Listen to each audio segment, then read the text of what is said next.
Саламатсыздар ма балалар? Бүгінгі сабағымыз қазақ тілі 2 сынып 117 сабақ. Сын есім. Сын есімдер ажыратамыз. Тақырыбы бойынша мәтін мазмұнын болжаймыз. Тыңдаған мәтін бойынша мазмұндама жазамыз. 55-ші жаттығу.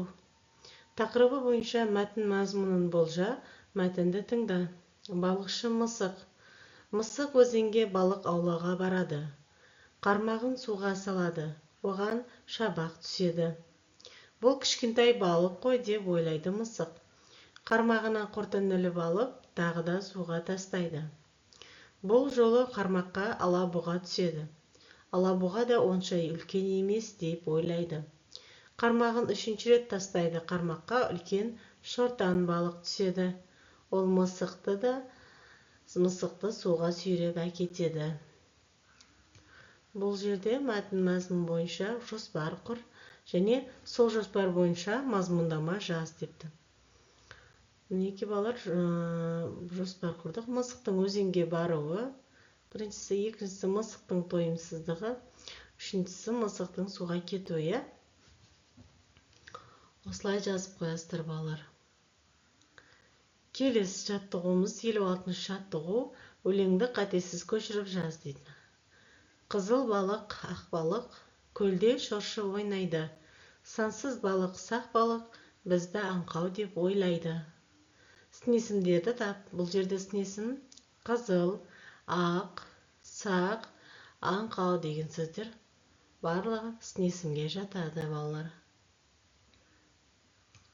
57-ші жаттығу. Сын есімдерді тиісті зат есімдермен сәйкестендір дейді. Мысалы, жазық сөзге мына жерде тұрған сөздердің біреуі сәйкес келу керек. Жазық деп нені айтамыз? Дала, иә? Жазық дала. Арық қой десек болады. Биік тау, ашық аспан, бойшаң қыз, қысқа жіп, сұр қоян, жуас түйе деп осылай бір-біріне сәйкес сөздерді жазсақ болады екен. Келесі жаттығуымыз 58-ші жаттығу. Жұмбақты көшіріп жаз, шешуін тап. Сын есімдердің астын сыз. Сырты жылтыр бүдір жоқ, іші шырын қызыл доп. Бұл жұмбақтың жауабы қызанақ.